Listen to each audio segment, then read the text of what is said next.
मेरे पड़ोस में एक भाभी रहती हैं। अक्सर किचन में ही दिखाई देती हैं। सुबह 6 बजे उठती हैं और रात को 12 बजे सोती हैं। बीच का सारा समय 1 या 2 घंटे छोड़कर उनका किचन में ही जाता है। 6 बजे सास की चाय, 8 बजे ससुर की चाय और नाश्ता, 8:30 बजे जेठानी के बच्चों का नाश्ता और लंच। उसके बाद जेठानी के मंदिर जाने से पहले टेबल पर चाय और नाश्ता। उसके बाद जेठ जी की चाय। इतने में सास की दूसरी चाय और जेठ जिठानी की भी दूसरी चाय। पति देव उठे तो उनकी चाय 10:30 बजे तक तो चाय नाश्ता ही चलता रहता है। फिर वह नहा धोकर अपने घर के मंदिर में पूजा करती हैं।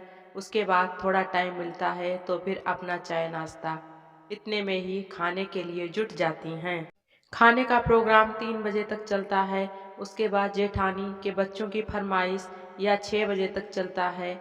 उसके बाद में शाम का खाना खाते हैं। बर्तन साफ करते, झाड़ू पोछा करती हैं, सारा काम करती हैं। घर पर कोई उनकी थोड़ी सी भी मदद नहीं करता। रात का खाना 11 बजे तक खा लेते हैं। उसके बाद जूठे बर्तन साफ करते हुए उसके पति थोड़ा लेट आते हैं तो कभी कभी खाना बाहर से खा लेते हैं।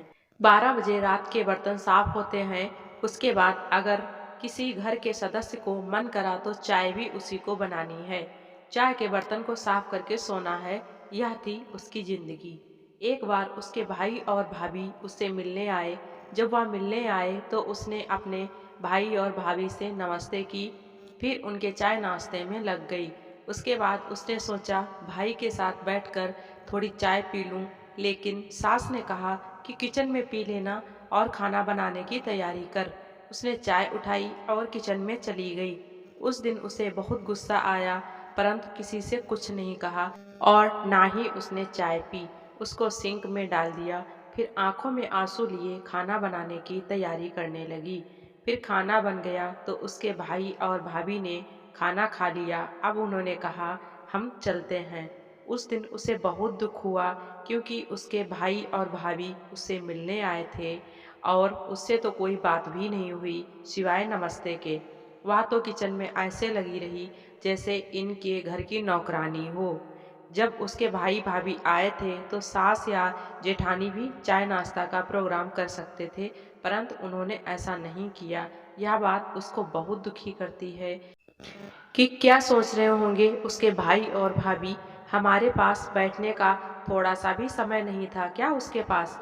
वैसे तो हर बार उनके साथ ऐसे ही होता है, परंतु इस बार यह बात उसके मन को लग गई और उसने सोचा क्या फायदा संयुक्त परिवार का, जब सारा काम मुझे ही करना है तो। या हम सब अकेले रहकर भी कर सकते हैं। मैं इस घर की बहू हूँ, ना कि नौकरानी, जो उन्होंने मुझे 5 मिनट भी उनके पास नहीं बैठने दिया। मुझसे तो अच्छी एक नौकरानी है। कम से कम अपनी मर्जी से 2 या 3 दिन की छुट्टी तो ले लेती है। पर मैं तो इनकी वह नौकरानी हूँ जो ना कोई तनख्वाह लेती है और अपना काम भी अपने मन से करती है। जब इनका मन करे तो अपनी भड़ास भी मुझ पर निकाल लेते हैं और नखरे भी निराले होते हैं। क्यों मेरी जैसी स्थिति वाली औरतों को यह सब झेलना पड़ता है। वह इन्हीं सब बातों को सोचते सोचते अपने बिस्तर पे सो गई और सुबह होते ही फिर वही से उसकी जिंदगी शुरू हो जाती है। दोस्तों, आज की ये कहानी मेरी आप लोगों को कैसी लगी? अच्छी लगी हो तो प्लीज़ वीडियो को लाइक करें और चैनल पे नए हैं तो चैनल को सब्सक्राइब करना बिल्कुल ना भूलना। Thank you.